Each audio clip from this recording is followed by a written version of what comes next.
This is Good Morning Indiana, working for you. Walking in the red line. It's supposed to be the bus lane. Now it's a walkway. A stalled sidewalk project linked to the red line is creating a dangerous situation downtown. We are working for you this morning with when the project is finally supposed to wrap up. If you're getting bugged nonstop from robocalls, well, you're not alone. This morning, Call 6 Investigates is alerting you to a new twist on an old scam. And we continue to look at programs helping students get ready for life after the classroom. This morning, Aaron Lish introduces you to a program connecting students with the transportation industry. But first, at 6 o'clock on your Wednesday morning, the same as it was yesterday and the day before and the day before that. We're just pushing the repeat button. Yeah, you know, we really need some rain. And you noticed a lot of the trees kind of going into that hibernation mode, starting to drop their leaves. Yesterday, I was at Eagle Creek, and you could see a lot of the leaves coming down. And by the time I got done, my shoes were just so dusty because of all the dust there. The ground is so dry. And so certainly we need some rain. We get some here on Sunday eventually. As far as what's happening this morning, there is a little bit of patchy fog out there, and it keeps fluctuating as far as the visibilities go. The last hour, Muncie, you were down to a half mile. Now it's back up to 2.5 miles. But you notice Fisher's down to 7/10 of a mile and Kokomo at 2 miles. So there is some fog out there. Just be aware of it. Not super dense. Don't really think it's going to slow you down all that much on the roadways, but just know that those visibilities can fluctuate as you cover the miles for your morning commute. Grab the sunglasses. You'll need them once the sun comes up. And actually, you're in great shape for an outdoor workout this morning. It is very, very comfortable with clear skies. You notice the visibility not an issue in downtown Indianapolis, but Kokomo down to 55 right now, 58 in Muncie. Indianapolis at 64, so it's comfortable with the clear skies throughout the entire day. We'll see our temperatures warm very, very quickly. We'll be close to 80 degrees by the time we get to the noon hour, and then we'll continue to warm from there. More on that forecast coming up in just a few minutes. All right, Todd, thanks so much. We're keeping a close eye on traffic this morning. This is a live look on the north side. I-465 and Michigan Road. Traffic in this area is moving along smoothly, both eastbound and westbound. No crashes here to slow you down. Let's plan out your commute if you're traveling in from the east side along I-70 heading westbound. It's a 10-minute commute right now from Post Road to I-65 there at the North Split. Traffic is moving just fine coming in from the east side. We'll continue to monitor things and keep you updated. Well, RTV6 getting answers after people voiced concerns about what they believe is a safety hazard right here downtown. This sidewalk at the corner of Market and Capitol outside of the State House has been blocked off for construction for months. Our Alyssa Donovan is live there this morning. Alyssa, people who live nearby and work nearby are worried that someone is going to get hurt. Yes, and it's because this is where people have to stand when they're trying to cross the street here. They have to stand right in the new lane of the red line. Just while we've been here this morning, the past 10 minutes, we've seen groups of people going by, presumably for their morning commute. They've had to walk around this and into the street, and the construction has been here since early this summer. We spoke with DPW about the issue, and they say they finished their work on the traffic signal in this area weeks ago. The current work being done is related to the Indigo red line. A spokesperson with Indigo says they're working to make the sidewalk ramps ADA compliant. People who travel this area often are concerned that someone is going to get hurt before the project is finished. Which is basically on the line of the red line. And so when you step out there, you're basically in the line of the red line. So when the buses come, someone's going to get hit by one of these buses. And that man we spoke with, Chris Carnavas, lives in this area. He says he had a close call himself while out walking his dog, noting the buses are hard to hear and he had to jump out of the street when one started coming down Capitol. Now, Indigo says that they expect this project to be finished by the end of next month. And during that time, they just hope people take precautions as they're crossing through this area. Reporting live, Alyssa Donovan, RTV6. All right, Alyssa, thank you. You be safe out there as well. It's hard to keep up with criminals trying to steal your money. Call 6 Investigates is working for you with a warning about a new twist on an old scam. Federal investigators say con artists are making calls saying they're from the Social Security Administration and your benefits will end. Here's what one of the calls may sound like. In order to connect with a Social Security Administration officer, press 1 now. In case we did not hear from you, Your social will be blocked permanently. To connect with the officer, now press 1 and you will be automatically connected with the concerned departments. The Federal Trade Commission says do not press 1. That is a ploy to get your personal information and money. The real Social Security Administration will never tell you to wire money, send cash, or put money on a gift card, and it will never call and threaten your benefits. Arson investigators are still trying to figure out why this man poured pints of accelerant onto the street and lit it on fire in clear view of first responders. Really odd video here. The Wayne Township Fire Department actually sent us this video from the Mars Hill neighborhood on Lyons Avenue. Investigators say that this man soaked the pavement with some kind of accelerant for nearly 2 blocks. When firefighters arrived, they put out a small fire, and then they were waiting for the arson investigators, and this man returned and tried to relight the fire. He sped off in a light-colored 4-door sedan, and several area security cameras caught him in the act. If you know anything about this fire, you can call Crime Stoppers right now at 317-262-TIPS. Well, an Indianapolis man has died weeks after a West Side house fire left him severely burned. The Marion County Coroner's Office has now ruled his death a homicide. Police say 23-year-old Trevor Shaw died last week. He had been in the hospital since a house fire on Beasley Drive back on August 22nd. That's near 34th Street and Lafayette Road. If you have any information about the fire, Trevor Shaw, or this case in general, please call Crime Stoppers. A Southern Indiana judge wants to return to the bench after pleading guilty to a misdemeanor battery charge. The charges stem from a fight outside a downtown Indianapolis White Castle. Clark County Circuit Judge Andrew Adams requested the reinstatement on Tuesday. The 2 felony counts leading to his suspension were dismissed under a plea agreement earlier this month. Adams and fellow Judge Brad Jacobs were shot on May 1st while attending a conference in Indianapolis. Jacobs has returned to the bench. Kickers miss kicks in the NFL every Sunday, so it shouldn't be a big deal when your team's kicker goes into a bit of a slump. But when your kicker is the best ever, it's a different story, such as the case with the Colts and Adam Vinatieri. He had 2 more missed extra points on Sunday against the Titans. That's 5 misses in the first 2 weeks of the season. Vinatieri quickly dispelled any thoughts of retirement on Tuesday and says he is ready to take a closer look and get better. I'm always probably, well, you guys like to critique stuff, but I'm always my worst critic when it comes to that. And yeah, you know, I mean, obviously it's not been a good start to the season, but I'm proud of all the guys, my teammates and stuff that continue to fight and pick it up when we need it, and only good support in the locker room and that kind of stuff. So it's time for me to get out there and help my team win games instead of the other way around. Vinatieri says he feels fine physically. We'll see if he can get things figured out for the home opener on Sunday against the Falcons. Black Friday, Cyber Monday, they'll both be here before we know it, and that means a lot of packages will be out for delivery. That's right, and all of those goodies have to get from a warehouse to your front door, and students are getting a chance to help make that happen through training at the National Transportation Center.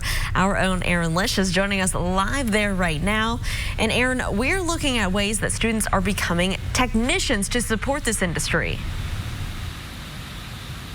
Yes, so these students, they want to get all of those deliveries on time from point A to point B, and they want to make that happen safely. We have Tom Weisenbach here with us this morning, the NTC CEO. Tell us a little bit about, you guys have electrical and diesel training. What are things that these students focus on? Well, I think all of our training's hands-on. We don't have any lectures. We don't have textbooks. We have really our core competencies that we focus on. Safety is the first one. Then we dive into electrical, brake systems, and then we actually get into heavy-duty suspension, with steering. We will also do engine performance.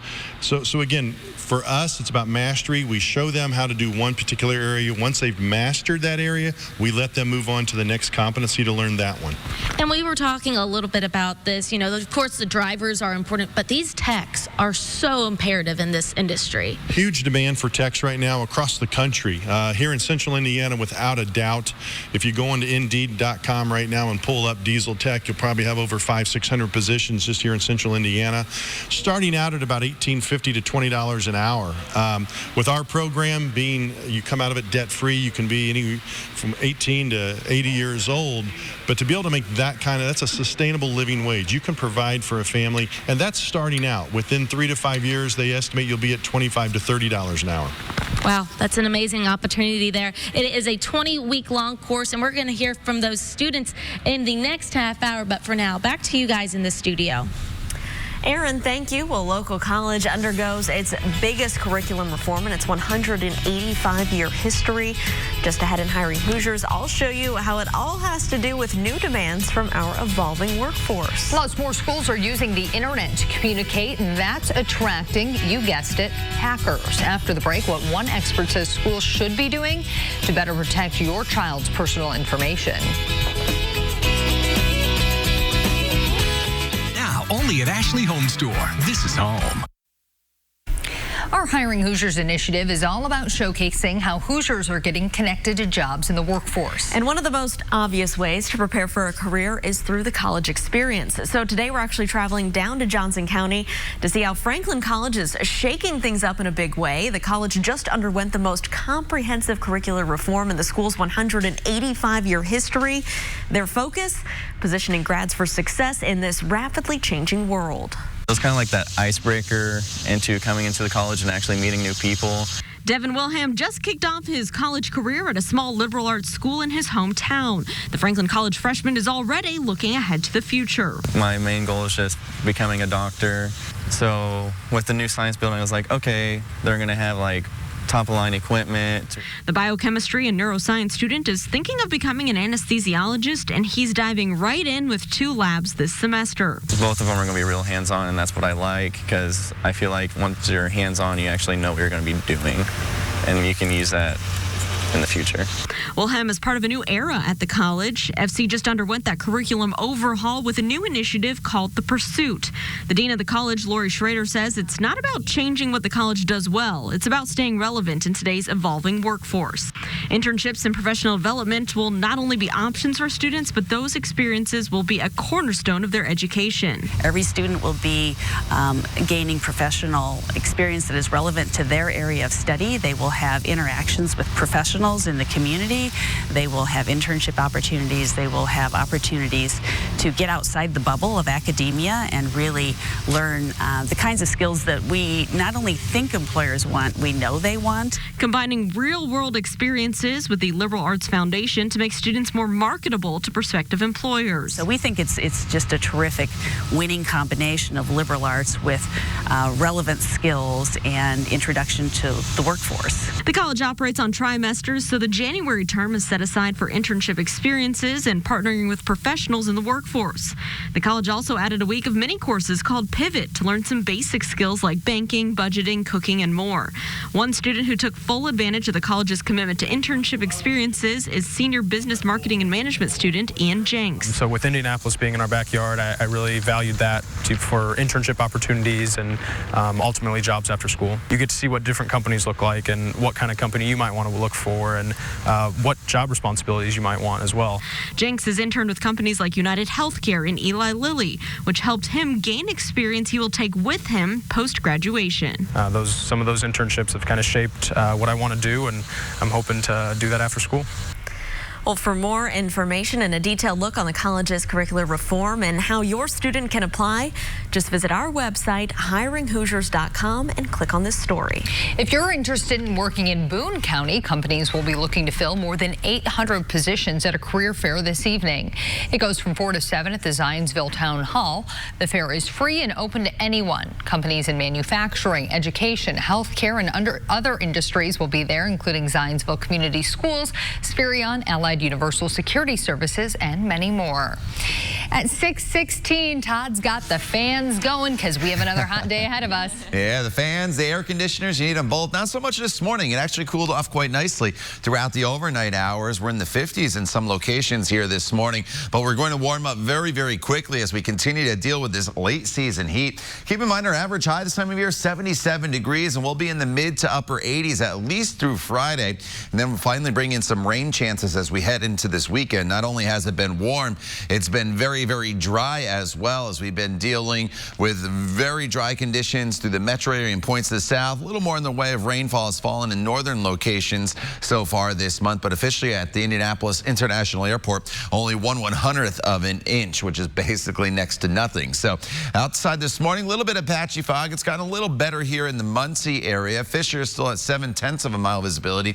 Then some patchy fog as well up near the Kokomo area. So you'll have to deal with the potential for a little bit of fog here and there across the area this morning. It's not widespread. It's not super dense, but you may encounter it on your morning commute. You notice here as you look towards the lights, you notice a little bit of haze, some fog trying to get going, but it shouldn't be anything more than this in the downtown area. And here are those temperatures this morning. 55 in Kokomo, 58 in Muncie, 60 is the current temperature right now in Bloomington. The city running a little bit warmer at 64 degrees, but mid-50s up to the north. You may need a light jacket briefly this morning, at least until the sun comes up. Once the sun does come up, skies, as you can see, are completely clear. Rain is well off to our west. That will not impact us until the day on Sunday. That's when the cold front will finally make its way through the area. So by the time we get to 9 a.m., everybody's warming through the mid-60s. By the time we approach the lunch hour, everybody's in the mid-70s. Should be great if you want to find the park bench or a park picnic table that you want to eat at, or if you're just finding an outdoor patio, you should be in great shape. And then by the time we get into the early afternoon hours, everybody's climbing into the low to mid-80s in southern locations. Yesterday, a high of 83. Probably do another degree or two warmer than that, I think, this afternoon. And then this evening, we fall back down into the 70s. Tomorrow morning, not quite as cool as it is this morning, but it's pretty close. Upper 50s to the north, right around 63 degrees in Indianapolis, as well as Bloomington. And high temperatures tomorrow with skies that are mostly sunny will be in the mid to upper 80s across most of the area. So we'll tack on another couple degrees from today to tomorrow, and then we'll maintain on Friday. And then we look ahead towards the weekend. Saturday is dry at 86 degrees. Sunday, that's when we have that cold front arrive. Before that front arrives, we're into the mid-80s. Once that front comes through, there's a round of showers and storms. Hopefully, it's pretty widespread. We really could use the rainfall, and it times out pretty well. It's at the very tail end of your weekend. And then as we go into Monday, a few showers and storms linger with high temperatures, Lauren, in the upper 70s. All right, Todd, thank you so much. We're keeping a close eye on your morning commute on this Wednesday and want to take you down to the south side, I-65 near Edgewood Avenue, just a little south of 465. Lots of headlights out that way. Traffic is picking up this morning, but it looks like everything is moving along just fine. No crashes here to slow you down. Let's take a look at our traffic now map, monitoring one issue just a little north of the downtown area. It's in the southbound right lane, a disabled vehicle here near MLK. The right lane is blocked. You'll stay over in the left lanes, but it's not causing any delays at this time. As students get settled into the school year, hackers are taking advantage. Cybersecurity providers say hackers have been sending more malicious emails this year to schools than ever before. Cybersecurity threats aren't really anything new. What's elevating the number of threats is how much schools communicate online. Some of that info could also be appealing to a predator. That's because schools have access to things like demographic information, discipline records, and intellectual and psychological profiles. While there are tools to protect students and staff, experts say schools aren't being proactive enough. That's the hardest thing, is convincing people that these things are happening to them, right? And not just to someone else somewhere else far away, in their neighborhoods, in their schools, and they can take steps to prevent it. Security experts say schools need to hire their own security professionals to act as gatekeepers and be in charge of who requests and receives data. All right, Meredith, are you feeling pizza or fried chicken this morning? Oh, I'm more of a pizza gal. Me too. Well, just ahead here in Trending 6, the interesting way 2 restaurants are choosing to serve things up. We'll be right back.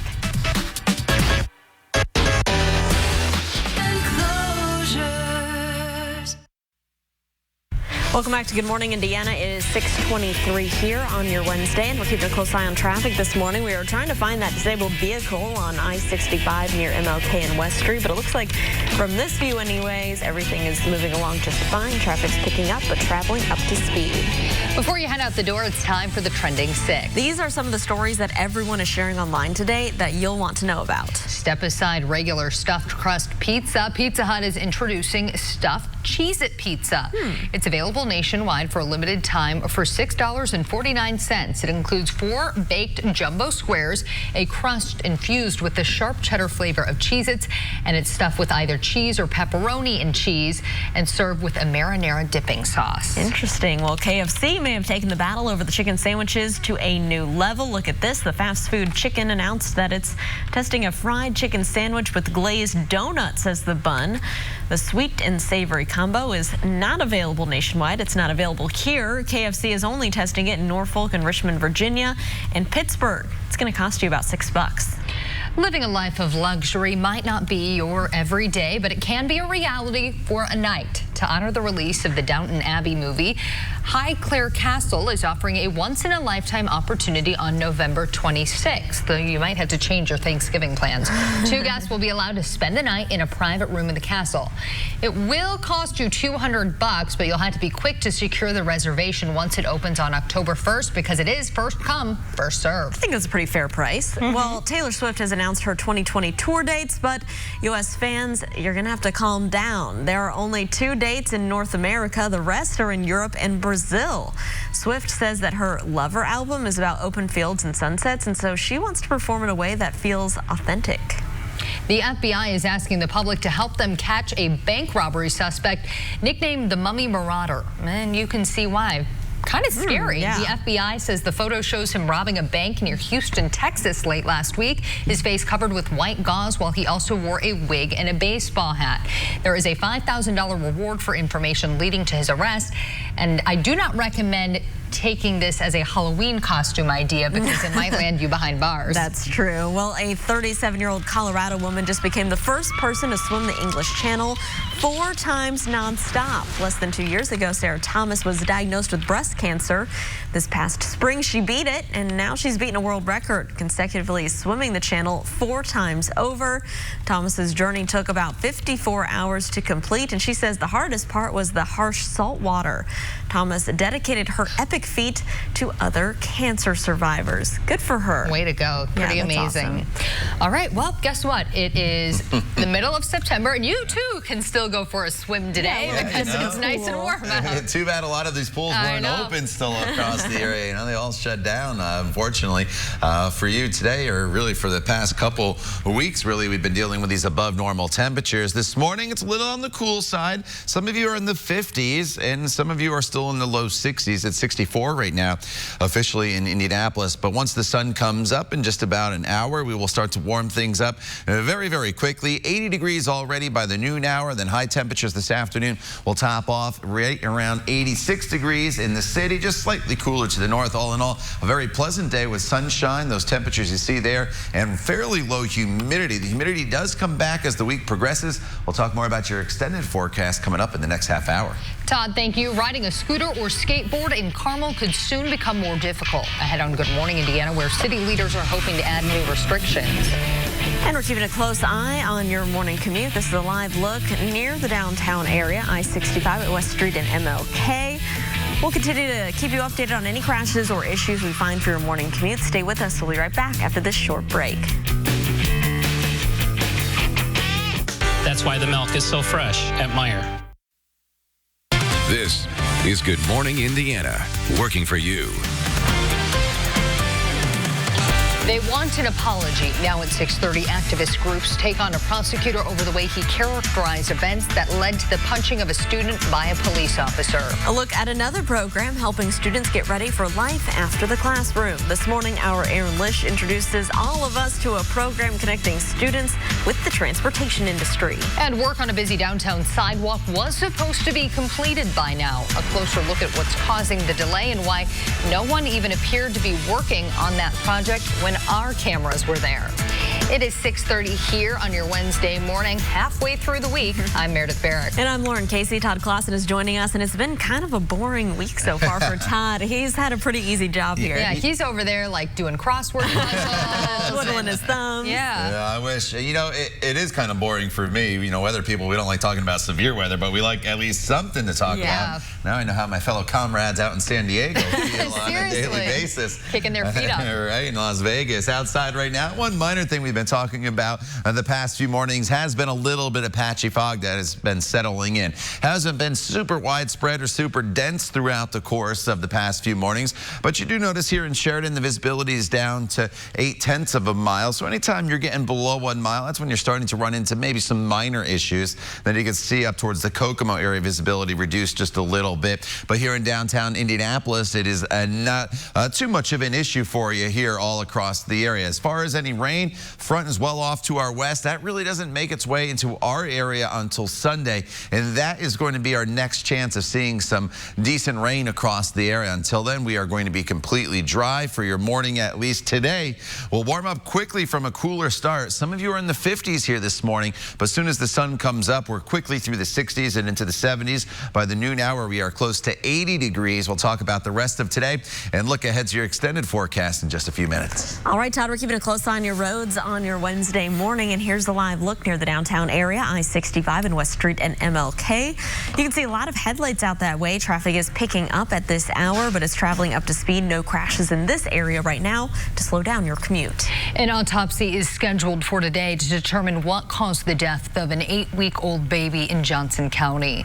State police say the child was dropped off at a babysitter's house in the Pennington Mobile Home Park in Franklin. Police were called to the area for a medical emergency. They took the baby to the hospital, and that is where the baby was pronounced dead. Right now, this is just being treated as a death investigation. At 6:33, 3 activist groups are calling for the Marion County prosecutor to apologize. It's because of these comments he made while announcing charges against a police officer who was caught on video punching a Shortridge High School student. When she was asked to leave the property, rather than doing so or talking in a calm manner with the IPS officer who was asking her to leave, she screamed, she yelled, she dropped F-bombs, she dropped MFers. Terry Curry made that comment about the aunt of this teenager who was punched by the IMPD officer outside of Shortridge High School last month. The organizations IMPD Transparency, Answer Indiana, and Indy 10 Black Lives Matter released a joint statement calling Curry's criticism, quote, outrageous. The group is also calling on the prosecutor's office to not offer Officer Robert Lawson a plea agreement in exchange for a reduction in the charges against him. Workers at GM plants across the country are in day 3 of their strike. That includes almost 7,000 workers in Indiana. More than 300 of those are at GM's Components Holdings plants in Kokomo. They're now living on $250 a week in strike pay, and GM announced on Tuesday it was cutting off health care benefits for those striking workers. Members of the United Auto Workers Union are seeking an increase in pay. They say to make up for wages workers gave up during GM's bankruptcy. Meanwhile, Politico is reporting that President Trump's administration tried to intervene in the talks between GM and the union. The report says the administration tried to float a deal to end the strike and reopen a closed GM plant in Ohio. Politico says supporters of the president pushed the plan to help boost Trump in Ohio, which is key to his re-election chances. The White House did not comment until after the story was published, but then denied that it was getting involved in strike talks. At 6:34 every day across Indiana, semi-trucks carry products that eventually make their way to your home. But those trucks wouldn't get very far without the technicians that keep them running. Our Aaron Lish is live this morning at the National Transportation Center with more on a program that is aimed at students to get them interested in working on these trucks for a living. Hey, Aaron. Good morning. So from buying things at the grocery store all the way to doing the online shopping, everything has to get from point A to point B, and that is where trucking industry comes into play. Students here are becoming the ones to help keep deliveries on time. Tyler Turnbull is learning about diesel and electronic tech through the National Transportation Center training. It's a lot more complicated than anybody will ever think. Instructors say companies are eager to find young technicians for the trucking industry. When I got into the industry, there was a need, and now there's a huge need in diesel technicians. These future techs focus on 6 major areas in trucking: electrical, brakes, engine repair, steering, suspension, and most importantly, safety. If we don't do our job, we're putting someone at risk. So their job is extremely critical to protecting everybody else that's going to be touching the products, the equipment, really all of that.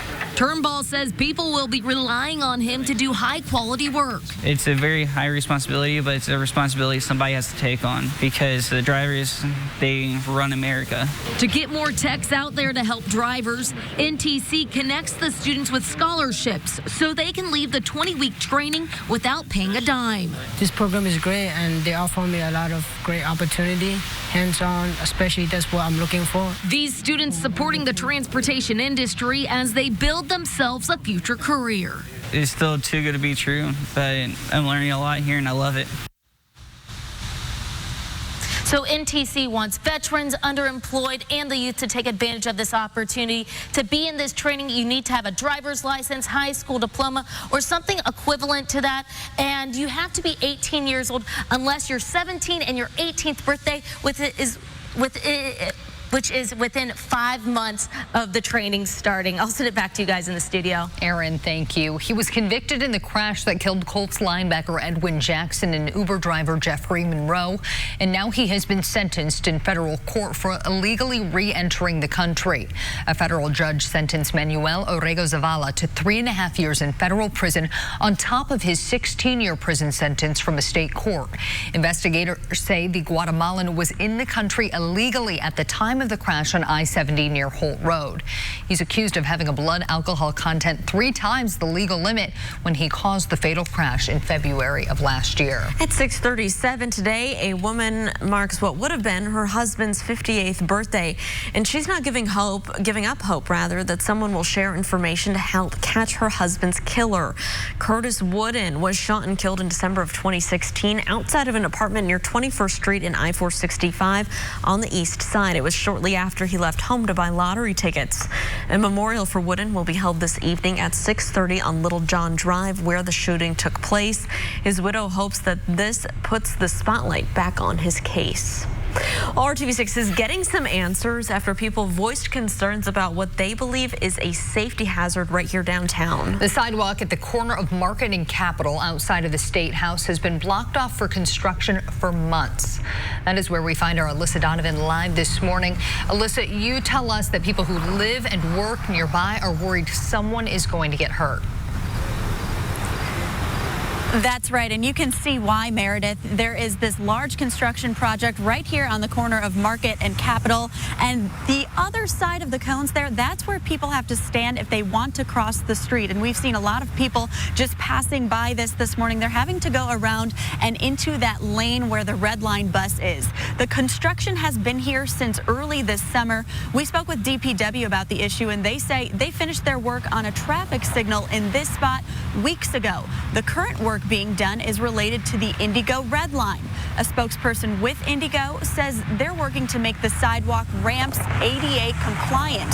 People who walk in this area often are concerned that someone is going to get hurt before the project is finished. Like, I was out here walking my dog the other morning, and I stepped out, and the bus came, and you can't hear the buses, and then he beeped his horn, and I had to jump back with my dog because the bus was going to hit us. Chris Carnavas, who lives in this area, that's the man we just spoke with. He says it's challenging enough for pedestrians to get used to the two-way red line traffic on Capitol. He believes this unfinished construction is adding unnecessary danger to the situation. And we've been out here for about an hour this morning, and we've seen a lot of people walking that same area right into the street. So there is some concern that he's expressed. And Indigo says that they just ask people to take precautions while this is under construction. They expect it to be finished at the end of October. Reporting live, Alyssa Donovan, RTV6. All right, Alyssa, busy area of downtown. Thank you so much. The fight to dig up John Dillinger's body, it's not over yet. The relative is renewing the effort to exhume the grave of the 1930s gangster at Crown Hill Cemetery here in Indianapolis. For the second time since July, Michael Thompson has filed an application for the disinterment with the State Department of Health. The first application expired before the process could start. The exhumation was initially planned as part of a History Channel documentary, but the History Channel pulled out of this project last week.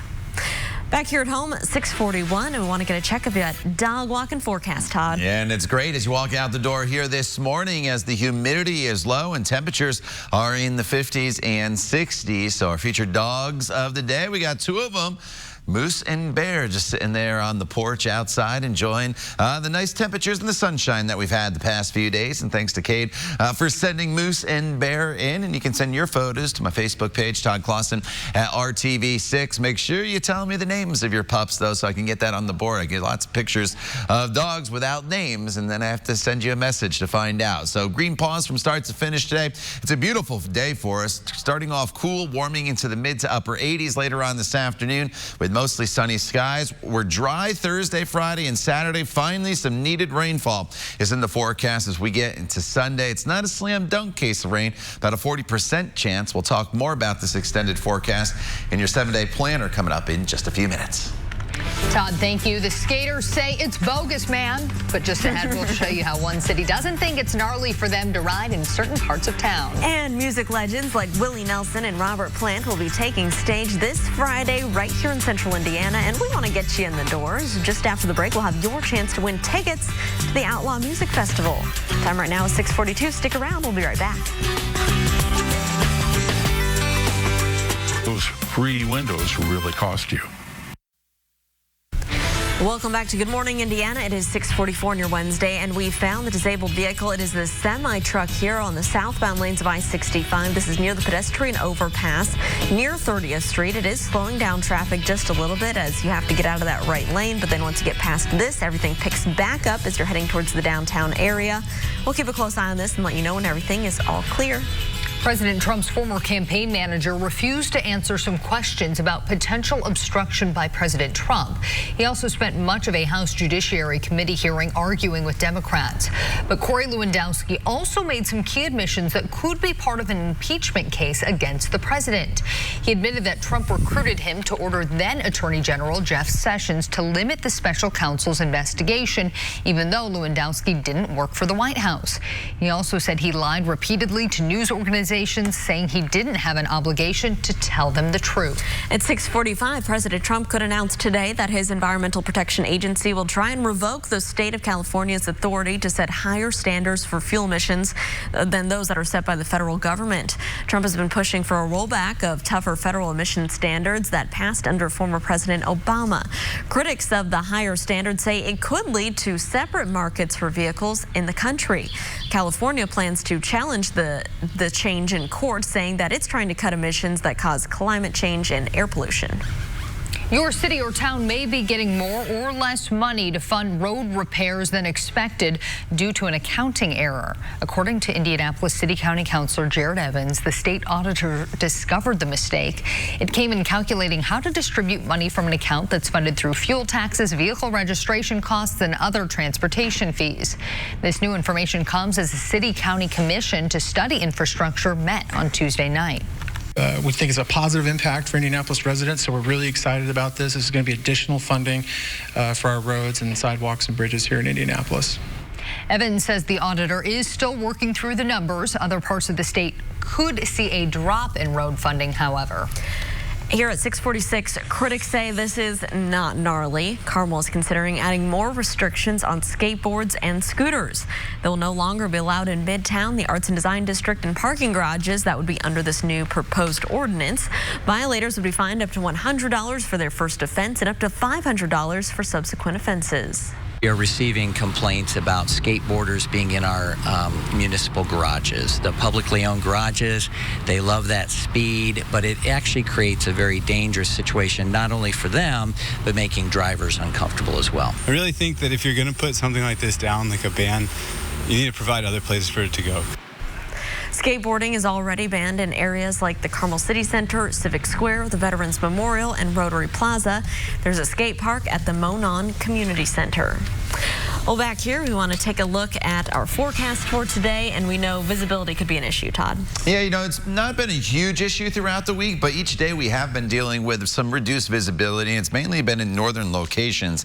And if you've been with us here throughout the course of the morning, these visibilities have really been fluctuating. And I think that's the key point to take as you walk out the door this morning. Just know as you cross the miles for your morning commute that the visibilities can drop. At one point, Muncie was down to just a half-mile visibility, now up to 3. degree. This area of gray you see here, that really extends from Kokomo through Tipton back into portions of the Frankfort area. There's some reduced visibility. Not an issue, though, from Indianapolis to the south. So if you do live in some northern locations, encounter that fog, just use those low beams and slow down just a little bit. But any fog that is out there, that'll burn off very, very quickly once the sun comes up here. In fact, the sky is already starting to brighten. Official sunrise, though, not until closer to the bottom of the hour at 7:30. Dry and sunny here for the foreseeable future. It's not really until Sunday that we bring in the next chance of rain. So not only is it dry, but it's warm as well, with temperatures averaging well above normal. And here are those skies starting to brighten, and you notice there is not a cloud out there this morning. So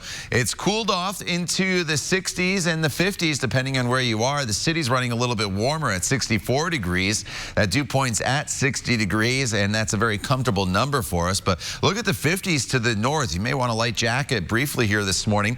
And Tipton as well as Peru, 59 right now in Greencastle. Columbus down to 55 degrees, and 60 is the current temperature in Bloomington. So it's a cooler start than we've seen, but we're going to warm just as quick as the past few days with that sunshine out there. These storms, they all stay off to our west. So here's how it breaks down for you hour by hour.